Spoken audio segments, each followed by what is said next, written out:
আমাদের মাদ্রাসায় একজন হুজুর ছিলেন মুহাদ্দিস সাহেব মুফতি মোহাম্মদ আলী, অনেক বড় আলেম, অনেক বড় আলেম। একটা মজার কথা আমি বলতেছি এখানে। উনি বলতেছেন একবার আমাদেরকে যে আমি গতকালকে একটা মাদ্রাসায় গেছি, চট্টগ্রামের একটা নাম করা মাদ্রাসা, একটা মোটামুটি 4-5টা মাদ্রাসার মধ্যে একটা বড় মাদ্রাসা। এক হুজুর বয়ান করছে, বয়ান করতে করতে করতে একবার আবেগ দিয়ে সুর দিয়ে, যেটা আপনারা পছন্দ করেন, আপনারা এটা পছন্দ করেন, সুরটা বেশি পছন্দ করেন, আমরা বুঝিয়ে, আমাদের কথা ভালো লাগে না অনেকে। ওই হুজুর সুরটু দিয়ে বয়ান টয়ান করে হাজার হাজার মানুষকে কান্না করেছে। আমাদের মুহাদ্দিস সাহেব, উনি আমাদের উস্তাদ, উনি বলতেছেন আমিও কান্না করে দিয়েছি এটা তালে তালে। এমন হুজুর বয়ান করছে, এটা এমন কাহিনী বলতেছেন, ওরে আল্লাহ জজবার চলে, আমিও কান্না করছি, হুজুরও কান্না, সবাই কান্না করতেছেন।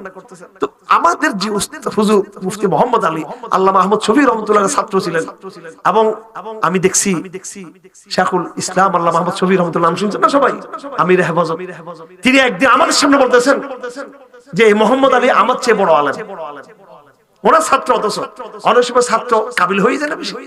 আহমদ শফি সাহেব, আমার আব্বা মুফতি আজহার সাহেব আর মুফতি মোহাম্মদ আলী এরা বসা, আমার আব্বাও আহমদ শফি সাহেবের ছাত্র, মুফতি মোহাম্মদ আলী শফি সাহেবের ছাত্র। আহমদ শফি সাহেব মাইকের মধ্যে হাজার মানুষের সামনে বলতেছেন এই ছেলেগুলো আমার ছাত্র, কিন্তু এরা আমার চেয়ে বড় আলেম। দেখেন, মানে এটা তো মহব্বত করে বলছেন আর কি, ছাত্র ভালো হইলে এরকম বলে। তো এইরকম মুহাদ্দিস, ওনার মুহাদ্দিস। পরের দিন হাদিস কিতাব ঘাঁটি দেখতেছি, এটা পুরো একটা জাল হাদিস। কি হাদিস এটা? জাল হাদিস। জাল হাদিস শুনতে খুব মজা লাগে। কি লাগে? খুব মজা লাগে, খুব সুন্দর লাগে জাল হাদিস। ঠিক আছে, হাদিসের একটা কিতাব আছে ইবনুস সালাহ উলুম, ওনার একটা কিতাব, আমরা এটাকে মুকাদ্দিমাতুস সালাহ বলি, খুব দামি কিতাব। উনি বলছেন এই জাল হাদিস দুনিয়াতে প্রথম আসছে মানুষদেরকে মিথ্যা মিথ্যা কাহিনী বলে, ফজিলত বলে, শর্টকাট জান্নাতে বাড়ানোর জন্য আসছে এই জাল হাদিসগুলো। কথা